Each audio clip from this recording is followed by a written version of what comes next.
रही है, फोन चल रहा है।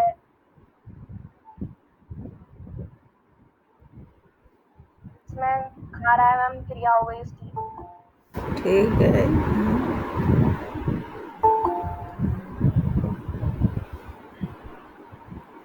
Now we can say in a verb is a word or a combination of words that indicates action or a state of being or condition.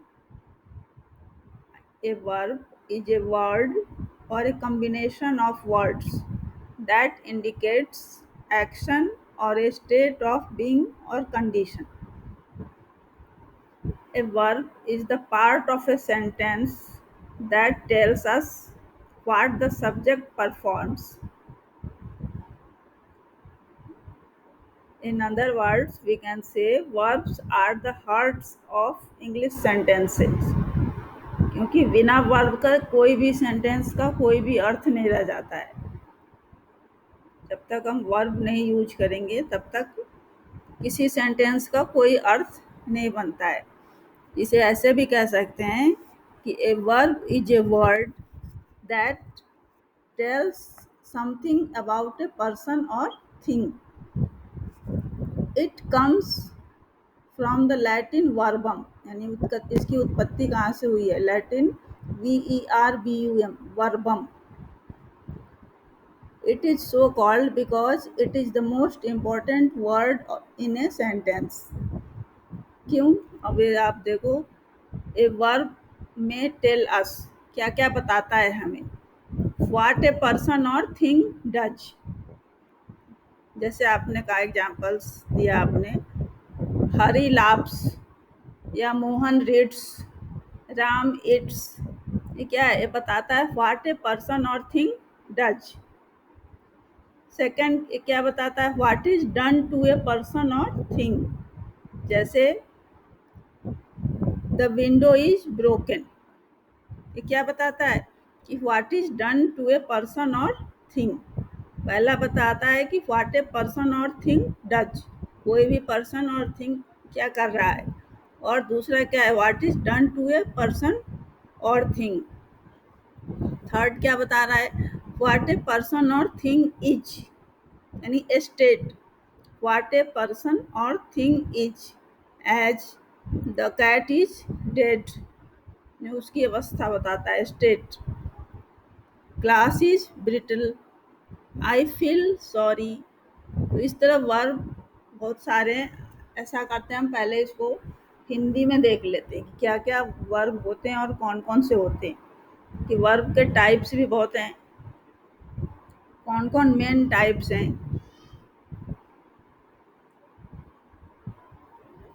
Main आपको पता है कौन कौन से टाइप होते हैं? हिंदी में? हाँ, हिंदी में तो दो होते हैं ना, कर्मक क्रिया और सकर्मक क्रिया। हाँ ठीक बता रहे हो। अकर्मक किसे कहते हैं? मैम जिसमें करने की आवश्यकता नहीं होती है, जैसे मैं चाहता हूँ, मैं कहाँ चाहता हूँ ये क्लियर नहीं है, तो ये अकर्मक हो गया। सकर्मक जहाँ पे करने की आवश्यकता पड़ती है, जैसे कि मैं बाजार जाता हूँ, यहाँ पे बाजार ऑब्जेक्ट की यहाँ की कर्म की आवश्यकता। ठीक है।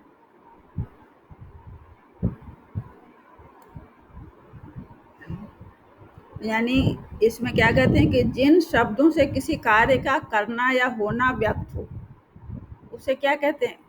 क्रिया।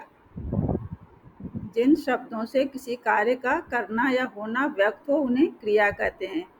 जैसे मैंने खाना खाया, तो इसमें क्रिया क्या है? खाया, खाया खाया, नहीं, क्या खाया? खाना। खाना।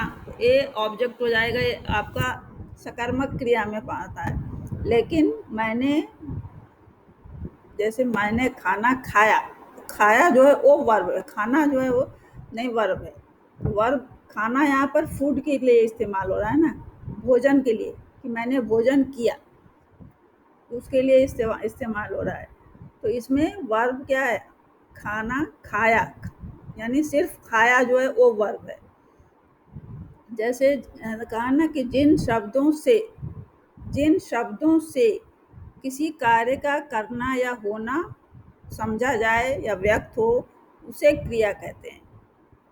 जैसे जाना, रोना, खाना, ये सब क्या है, इसको कहते हैं।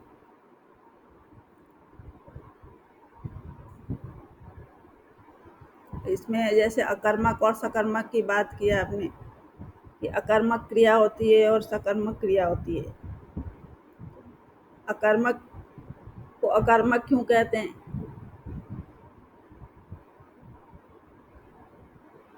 क्योंकि हम उसमें कर्म की मैम बिना आवश्यकता कर्म नहीं के पड़ती। होती है। बिना Yes, ma'am. कर्म के होती है। एग्जाम्पल बताओ। जैसे वो दौड़ता है, हंसता है, रोता है, उसके बारे में कुछ पता नहीं होता। जैसे वहाँ क्वेश्चन करते हैं हम कि क्या क्या सोता है, कोई जवाब नहीं मिलेगा ना। सोना तो कोई क्या सोएगा, उसका कोई जवाब नहीं बोलता। लेकिन क्या खाता है, क्या पढ़ता है, तो वहाँ पे आपको जवाब मिलता है। तो आप क्या लगाकर इसका जवाब ढूंढते हो। तो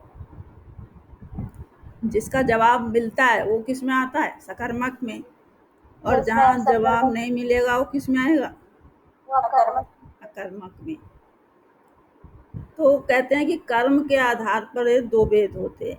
अलग अलग इसके भेद बताए हैं हिंदी में कि कर्म के आधार पर क्रिया के दो भेद हैं, सकर्मक और अकर्मक। और संरचना के आधार पर कहते हैं कितने भेद हैं, यानी बनावट के आधार पर 4। प्रेरणार्थक क्रिया, संयुक्त क्रिया, नाम धातु क्रिया तथा कृदंत क्रिया। पहले हिंदी में जान लूँ तब इंग्लिश में आसानी होगी तुम्हें। कि प्रेरणार्थक क्रिया थोड़ा तो डिफरेंट होगा, लेकिन फिर भी कुछ आपको हेल्प हो जाएगी। प्रेरणार्थक, संयुक्त, नाम धातु तथा कृदंत क्रिया। जबकि कर्म के आधार पर दो होते हैं, अकर्मक और सकर्मक। अब एक क्या क्या क्या होते हैं, एक प्रेरणार्थक और संयुक्त क्रिया, ये सब क्या होते हैं ये भी जानोगे? Yes, ma'am. या छोड़ दूँ?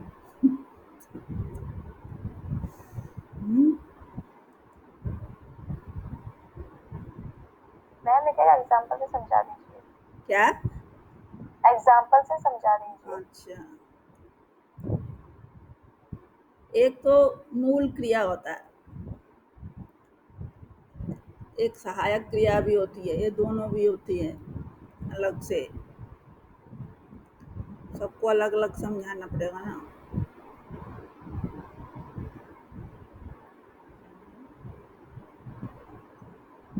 कहाँ से शुरू करूँ?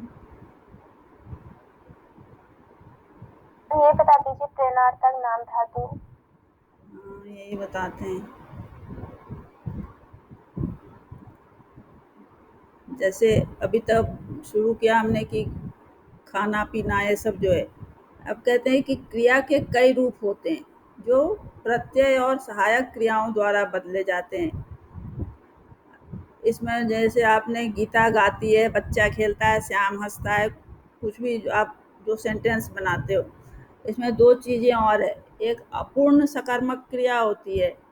इसमें क्या होता है कि जिस क्रिया के पूर्ण अर्थ का बोध कराने के लिए कर्ता के अतिरिक्त अन्य संज्ञा या विशेषण की आवश्यकता पड़ती है। यानी जिस क्रिया के पूर्ण अर्थ का बोध कराने के लिए, क्रिया से तो है लेकिन उसे अर्थ पूरा हमें स्पष्ट नहीं हो रहा है, जिसके लिए कर्ता के अतिरिक्त अन्य संज्ञा या विशेषण की आवश्यकता पड़ती है, उसे क्या कहते हैं? उसे अपूर्ण सकर्मक क्रिया कहते हैं। जैसे मान लो हमने कहा कि गांधी कहलाए, क्या कहलाए? गांधी महात्मा कहलाए। तो जब तक हम उसमें अलग से संज्ञा या विशेषण नहीं जोड़ते, उसका अर्थ स्पष्ट नहीं होता है। तो ऐसे जो क्रियाएं होंगी वो अपूर्ण सकर्मक क्रियाएं होती है। जैसे भाई हो गया, क्या हो गया? शिक्षक हो गया या डॉक्टर हो गया, जो भी कह लो। वह मनुष्य है, लेकिन क्या है, बुद्धिमान है या मूर्ख है, जो भी आप कहना चाहते हो। इससे सकर्मक क्रिया में आपने क्या कहा कि जिस क्रिया से सूचित होने वाले क्रिया का फल कर्ता पर न पड़कर कर्म पर पड़े, उसे सकर्मक क्रिया कहते हैं। जैसे श्याम पढ़ता है, मान लो हमने कहा श्याम पढ़ता है, क्या पढ़ता है, पुस्तक पढ़ता है, तो वाक्य में पढ़ता है तो ठीक है, लेकिन इसका अगर हम क्वेश्चन पूछकर जवाब ढूंढते हैं तो उसका जवाब मिलता है कि पुस्तक पढ़ता है। तो इसमें इसका किसका फल पुस्तक पर पड़ता है, इसीलिए पढ़ता है क्या है, सकर्मक क्रिया है, और पुस्तक क्या है, कर्म है। और जिसमें इसका जवाब नहीं मिलता क्या का, वो अकर्मक क्रिया में आता है। अब कोई द्विकर्मक भी होता है, उसे छोड़ो। जैसे एक है द्विकर्मक क्रिया, कि जिस सकर्मक क्रिया का अर्थ स्पष्ट करने के लिए वाक्य में दो कर्म प्रयुक्त होते हैं, यानी है तो सकर्मक क्रिया, लेकिन उसका अर्थ स्पष्ट करने के लिए वाक्य में दो ऑब्जेक्ट प्रयुक्त होते हैं, उसे द्विकर्मक क्रिया कहते हैं। जैसे मान लो शिक्षक ने पुस्तक दी, किसको दी, छात्र को दी, तो इसमें शिक्षक ने पुस्तक दी, इसमें भी पुस्तक भी कर्म है, लेकिन एक और कर्म की आवश्यकता पड़ रही है, किसको दी, तो विद्यार्थी को या छात्र को। तो इस वाक्य में दो क्रिया के व्यापार का फल दो कर्म पर, यानी पुस्तक और विद्यार्थी पे पड़ता है, तो इस वाक्य को क्या कहेंगे, द्विकर्मक क्रिया। हाँ, इसमें पुस्तक और विद्यार्थी दोनों कर्म हैं। अब एक इसमें अभी और जैसे मालिक नौकर को पैसे देता है, पुलिस चोरों को पकड़ती है, इस तरह के आप जो हैं, ये आप देख लो कि कर्म तो आप समझते हो, कर्ता भी समझते हो, कर्ता और कर्म समझ जाओगे, फिर उसमें क्रिया जो है उसमें आप प्रश्न लगाकर उत्तर ढूंढने की कोशिश करो। अगर सोता है, राम सोता है, क्या सोता है, इसका जवाब नहीं मिलेगा आपको, तो वो अकर्मक में आ जाता है। इसी तरह कहते हैं प्रयोग की दृष्टि से क्रिया के दो भेद होते हैं। पहले ये यहीं से शुरू कर रहे हैं। कर्म के आधार पर अकर्मक सकर्मक, ये आप समझ गए हो। प्रयोग की दृष्टि से भी दो होते हैं, रूढ़ और यौगिक। रूढ़ क्रिया, आर में बड़ी मात्रा, आर करें, र में बड़ी मात्रा और ढ, रूढ़ और यौगिक। रूढ़ क्रिया कहते हैं कि जिस क्रिया की रचना धातु से होती है उसे रूढ़ कहते हैं। जिस क्रिया की रचना धातु से होती है उसे रूढ़ कहते हैं। जैसे लिखना, पढ़ना, खाना, पीना, इसमें से ना हटा देंगे तो क्या होगा, लिख, पढ़, खा, पी, ये सब क्या है, ये सब धातु है। तो इसको रूढ़, यानी जिसकी धातु से होती है उसे रूढ़ क्रिया कहते हैं। फिर यौगिक क्रिया है कि जिस क्रिया की रचना एक से अधिक तत्वों से होती है। जिस क्रिया की रचना एक से अधिक तत्वों से होती है उसे यौगिक क्रिया कहते हैं। जैसे लिखवाना, लिखना नहीं, लिखवाना, पढ़वाना, बताना, इस तरह की जो क्रियाएं हैं वो उसी के चार भेद हैं। प्रेरणार्थक क्रिया, संयुक्त क्रिया, नाम धातु और अनुकरणात्मक क्रिया, यानी यौगिक क्रिया के चार भेद हैं। प्रेरणार्थक क्रिया, संयुक्त क्रिया, नाम धातु और अनुकरणात्मक क्रिया। ये प्रेरणार्थक क्रिया में कहते हैं कि जिस क्रिया के व्यवहार में कर्ता पर किसी दूसरे की प्रेरणा जानी जाती है उसे प्रेरणार्थक क्रिया कहते हैं। जिस क्रिया के व्यवहार में कर्ता पर किसी दूसरे की प्रेरणा जानी जाती है या समझी जाती है, उसे प्रेरणार्थक क्रिया कहते हैं। जैसे राम ने श्याम से पुस्तक पढ़वाई, यानी वो खुद काम नहीं कर रहा, किसी से करवा रहा है। या शिक्षक ने छात्र से पुस्तक पढ़वाई, तो वाक्य में क्या, इस वाक्य में क्या है, पढ़वाई जो क्रिया है, क्रिया से विद्यार्थी कर्ता पर शिक्षक कर्ता की प्रेरणा जानी जाती है। यानी जिसने पढ़वाई उसकी प्रेरणा है। जो कर्ता दूसरे पर प्रेरणा करता है, माने प्रेरित करता है, समझ लो, जो कर्ता दूसरे को प्रेरित करता है उसे क्या कहते हैं, प्रेरक कर्ता। और जिसको प्रेरित करता है उसे प्रेरित कर्ता कहते हैं।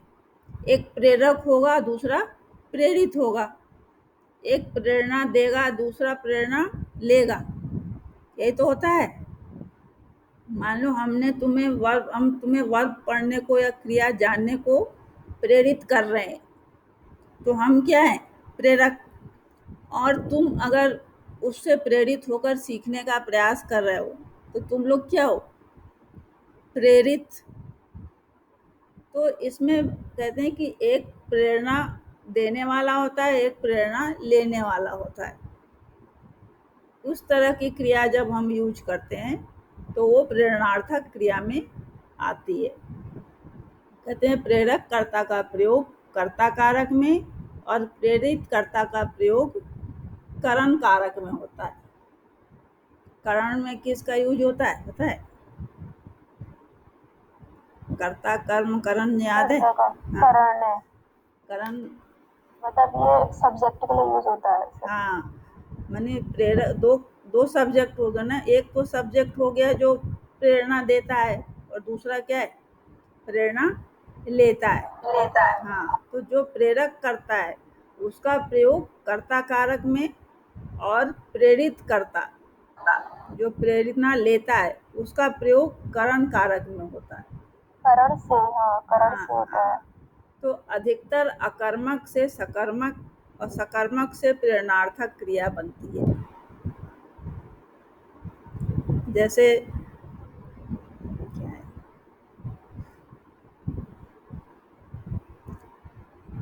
किसी से कोई भी काम करवाना, हम कूली से बोझ उठवाते हैं। हाँ, अब जिससे जो काम करवाओगे ना उसमें वो भले ही वैसे वाली प्रेरणा नहीं होगी, लेकिन वो कहलाती क्या है, आप काम वाली से या जिस माली से आप काम करा रहे हो, या फिर आप जो भी है कारपेंटर से काम करा रहे हो, लेकिन क्या है, काम करवा रहे हो, आप करवा रहे हो, तो आप कौन से कारक में हो गए,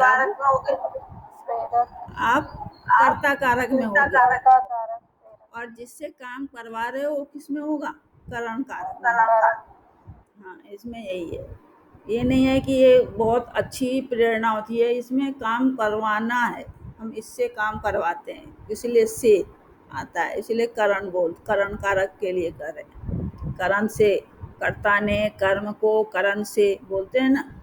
वैसे तो हम करण से का एग्जाम्पल देते हैं कि हम कलम से लिखते हैं, कहते हैं ना। करण में भी से है और अपादान में भी से है, याद है? Yes ma'am. अपादान में है कि किसी चीज से कोई चीज अलग होती है, हाँ, और उसको जोड़ने के लिए होता है। तो जैसे पेड़ से पत्ते गिरते हैं, हाँ, तो ये अपादान में आता है। अपादान में आता है, लेकिन करण में नहीं आता है सब। यही होता, जैसे गिरना, गिराना, गिरवाना, अधिकतर धातुओं से दो प्रेरणार्थक क्रियाएं बनती है। धातु क्या कहते हैं, जैसे गिर में ना लगाते हैं तो गिरना बनता है, लेकिन इसका धातु रूप क्या हो गया, गिर। ना हटा देंगे तो क्या होगा, गिर। गिर धातु से गिरना बना है, और गिरना से हम दो प्रेरणार्थक बना सकते हैं, गिराना, गिरवाना। चल चलना है, ना हटा दो तो कौन सा धातु बचता है? चल। तो चलना से भी क्या बना सकते हैं? दो, चलाना, चलवाना। तो इस तरह आप बहुत सारे बना सकते हो। अब कहते हैं कि अगर ये आप इतना नियम नहीं बताते, दीर्घ स्वर हो, ए हो, तो ये सब क्या करूं? हटाओ। हमें तो व्यंजन वगैरह में आता है। जैसे है ना, वे कह रहे अधिक धातु के बीच में यदि दीर्घ स्वर हो, दीर्घ स्वर, अबे स्वर का भेद याद भी करना पड़ेगा। धातु के बीच में ए, ई और ओ हो। दीर्घ स्वर, लघु स्वर। अबे देखना, जैसे है ना जाग, वो तो गिर चल चर में कुछ नहीं था। जाग में क्या दीर्घ स्वर आता है ना, जाग से जागना, से जगाना, जगवाना। हाँ, नाच, सीख। इसी तरह खोद, बोल, बुलाना, बुलवाना, बहुत सारे। तो फिर दूसरा है क्या है? संयुक्त क्रिया। चलो, प्रेरणार्थक क्रिया आप समझ गए। अब दूसरा है संयुक्त क्रिया, ज्वाइंट, कि जो क्रिया किसी दूसरी क्रिया या अन्य शब्द भेद के योग से बनती है, उसे संयुक्त क्रिया कहते हैं। जो क्रिया किसी दूसरी क्रिया या अन्य शब्द के योग से बनती है, उसे संयुक्त क्रिया कहते हैं। जैसे वह मेरे घर आया जाया करता है। आना जाना दोनों से क्या बनाया? आया जाया। वह मेरे घर आया जाया करता है। आज पढ़ाई लिखाई होगी या पढ़ना लिखना होगा। तो दो क्रिया यहाँ पे हम ज्वाइंट कर रहे हैं, योग, उसके योग से बना रहे हैं। तो ऐसे जो बनाते हैं ये सब क्या है? संयुक्त क्रियाएं हैं। तो कहते हैं कि जब संयुक्त क्रिया की रचना जब दो क्रियाओं के योग से होती है, तो एक क्रिया मुख्य और दूसरी सहायक के रूप में प्रयुक्त होती है।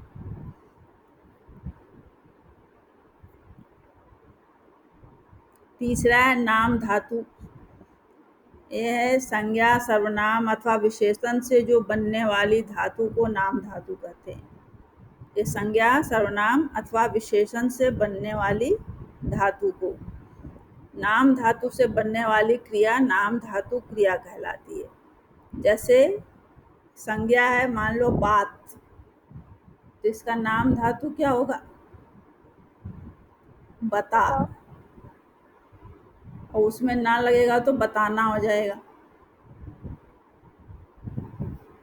बात, बता से बताना। इसे लज्जा, इससे लजाना होता है, लजा, लजाना। हाथ, हथिया, हथियाना। हाँ। सर्वनाम में मान लो अपना, तो क्या हो जाएगा? अपनाना। नाना। विशेषण है, मान लो सूखा, सुखाना। चिकना, चिकनाना। हाँ, उसमें ना लगाकर बनाते हैं। इस तरह संज्ञा, सर्वनाम, विशेषण से जो उसमें धातु में जो भी उससे जो बनाते हैं क्रिया, उसको कहते हैं नाम धातु क्रिया। और धातु कहते हैं हमें वही, जब आप अंत का उसका हटा दोगे ना, गिरना में ना हटा दिया, बोलना में ना हटा दिया, तो वो जो बचता है वो क्या है? वो धातु है। अब अनुकरणात्मक क्रिया कहते हैं किसी ध्वनि के अनुकरण पर जो क्रिया बनती है, यानी जो ध्वनि से होती है उससे जो क्रिया बनती है उसे अनुकरणात्मक क्रिया कहते हैं। किसी ध्वनि के अनुकरण पर जो क्रिया बनती है उसे अनुकरणात्मक क्रिया कहते हैं।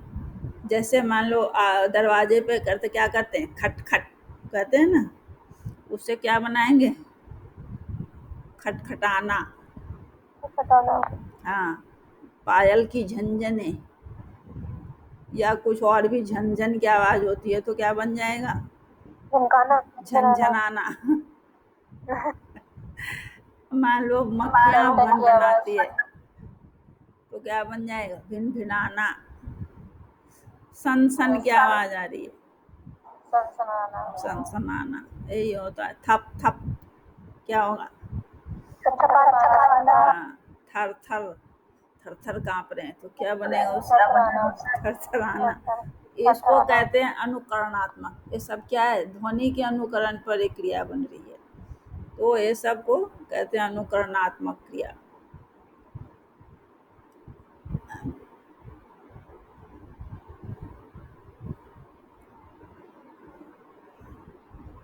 अब एक हमने कहा मूल क्रिया और सहायक क्रिया।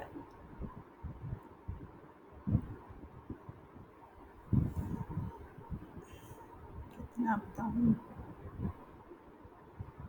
मूल क्रिया जो वही जिससे आप बनाते हो शब्द, धातु। जो प्रेरणार्थक में आप समझ गए कि जो कर्ता किसी कार्य को स्वयं न करके किसी दूसरे को कार्य करने की प्रेरणा दे, तो जो प्रेरणा दे रहा है वो किस कारक में होगा? कर्ता में।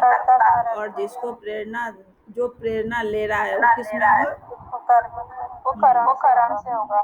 यानी प्रेरणार्थक क्रिया में कितने कर्ता होते हैं? दो। ठीक है। माँ परिवार के लिए भोजन बनाती है तो माँ और परिवारों में माँ करता होगा। हाँ।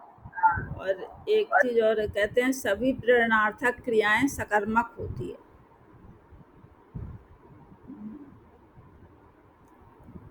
इस तरह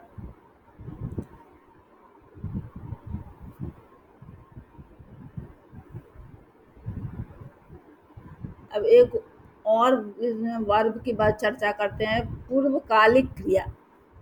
ये कहीं कहीं दिया रहता है। पूर्वकालिक क्रिया, जैसे पूर्व, इसके नाम से क्या स्पष्ट हो रहा है? पूर्व कालिक यानी पहले। होने से पहले। हाँ, कि जिस वाक्य में मुख्य क्रिया से पहले यदि कोई क्रिया हो जाए तो क्या कहलाती है? पूर्वकालिक क्रिया। जिस वाक्य में मुख्य क्रिया से पहले यदि कोई क्रिया हो जाए तो वह पूर्वकालिक क्रिया कहलाती है। यानी आप ऐसे कह सकते हो कि जब कर्ता एक क्रिया समाप्त कर तुरंत दूसरा काम में लग जाता है तो पहली क्रिया क्या कहलाएगी? पूर्वकालिक कहलाती है। हाँ, यानी इसका एग्जाम्पल आप खुद से देख सकते हो। कोई गीता ने सुनकर कविता लिखी। हमेशा क्या होता है? नहाकर आप खाना खाते हो। तो क्या मान लो राम ने नहाकर खाना खाया तो दो वर्ब होगा ना, पहले नहाकर फिर खाया। खाया। हाँ, तो नहाकर क्या होगा? वो पूर्वकालिक क्रिया हो जाएगी। नहीं, मैंने घर पहुंचकर चैन की सांस ली। मूल क्रिया समझ गए? नहीं समझे? कि जो क्रिया एक ही धातु से बनी हो, ना तो किसी अन्य धातु से व्युत्पन्न हुई हो, यानी जैसे चलना, पढ़ना, लिखना, ये सब क्या है? सब मूल क्रिया है, लेकिन उसमें धातु क्या है? चल, पढ़, लिख, आ, बैठ, रो। ना हटा दोगे तो वो सब धातु हो जाएगा।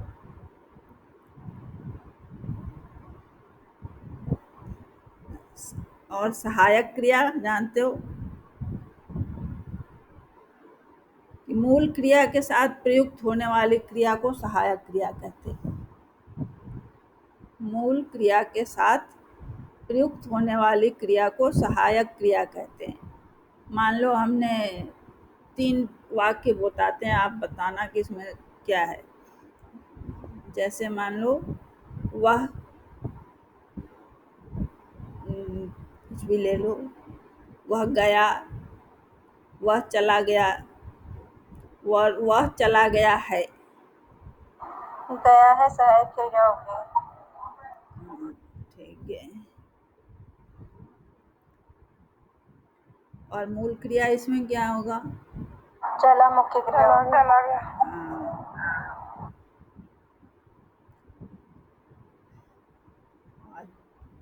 ये तो खत्म ही नहीं होता, पता नहीं कितने सारी क्रिया है, मेरी समझ में नहीं आती। Yes ma'am. मान लो उसे लिखना नहीं आता, आता हो क्या तो लिखना तो हो गया, सहायक हो गया, और नहीं आता है वो सहायक क्रिया हो गई।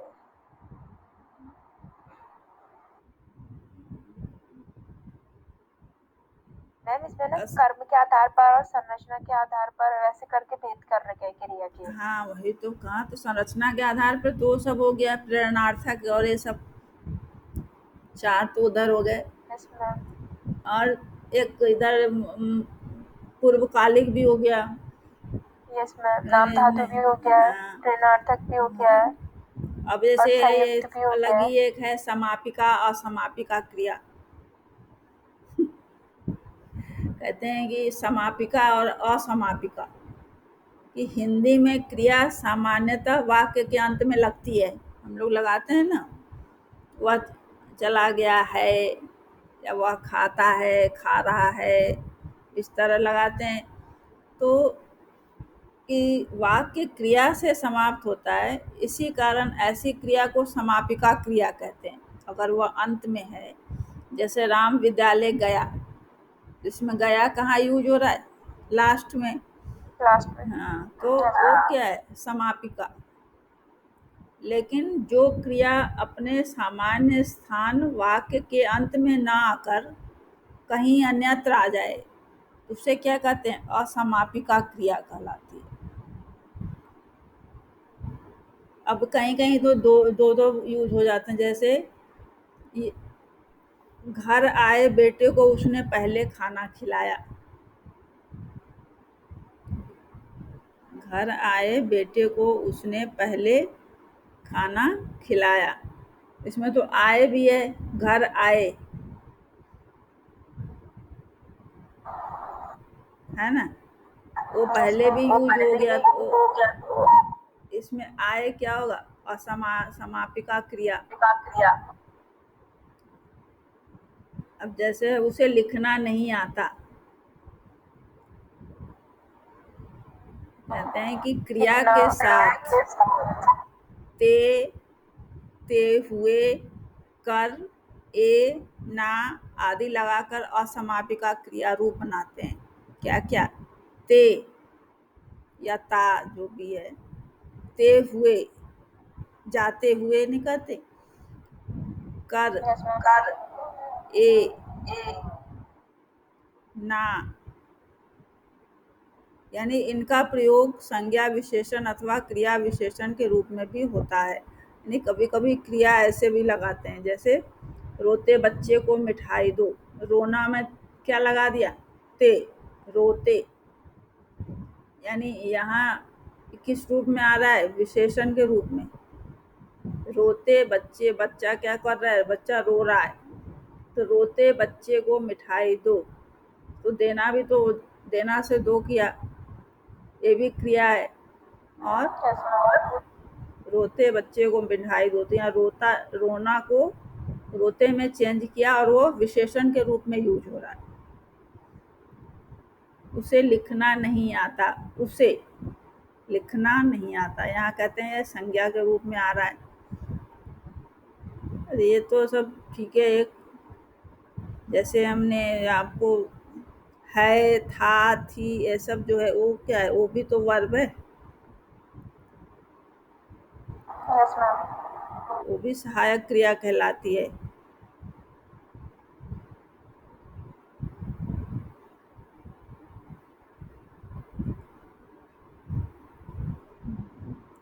कितनी सारी क्रिया होगी मैम, वो कर्म के आधार पर तो हो गई सकर्मक और अकर्मक, और संरचना के आधार पर हो गई प्रेरणार्थक, अनुक्रमात्मक और संयुक्त क्रिया, इतने ही याद रखो, ये बहुत है। हाँ 5-6 तो मैम कितने, संरचना नहीं है। हाँ जितने याद जितने आते हैं उतने ही पढ़ो। हाँ यस मैम। बहुत फालतू पढ़ के क्या करोगे। जो पहले की बुक्स है उसमें तो इतने दिए भी नहीं है, पता नहीं आप कहाँ से इतने आगे मेरी समझ में नहीं। वैसे मेन 2 ही याद पड़े हमने, अकर्मक सकर्मक सकर्मक और आते अकर्मक। हैं, या फिर वो आता है जो ऑक्सिलियरी वर्ब है आपका, वो आता है, या फिर जैसे एक्शन वर्ब्स हैं। एक्शन वर्ब्स और पता है ना, इंग्लिश में एक्शन वर्ब्स होते हैं ना, वो याद है वो याद है किसका है।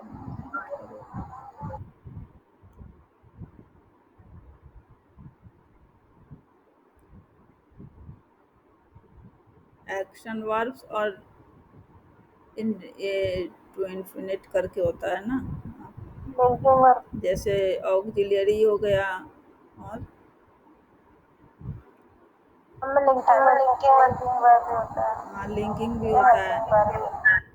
बेस, जैसे टू प्ले, टू ईट, ये सब कहते हैं, तो ये सब क्या कहते हैं, ये सब बेस होता है इसका रूट, और उससे हम वर्ब चेंज करते हैं अकॉर्डिंग टू जो भी सेंटेंस होता है हमारा, कहीं वैसे भी यूज करते हैं। एक्शन वर्ब्स अलग होते हैं। एक्शन वर्ब्स के यहाँ इसमें ट्रांजिटिव और इंट्रांजिटिव में इसको डिवाइड करते हैं एक्शन वर्ब्स को। और लिंकिंग वर्ब्स जो हमने बार बार उसमें भी बताया था कि इज एम आर जो होते हैं, हाँ वो लिंकिंग वर्ब्स होते हैं। उसके साथ जो आता है वो प्रेडिकेटिव एडजेक्टिव होता है, और ऑक्सिलियरी वर्ब जो इसको हेल्पिंग वर्ब्स भी कहते हैं इंग्लिश में। यस मैम, उसके बाद प्रेडिकेटिव एडजेक्टिव। तो ये इंग्लिश वाले कल बताएंगे, सब भाग गए बच्चे। इसकी तो प्रैक्टिस करनी है आपको, वो तो आपको पता ही है सब। कि जैसे एक एक्शन वर्ब, मान लो एक वर्ब ले लो, वाक,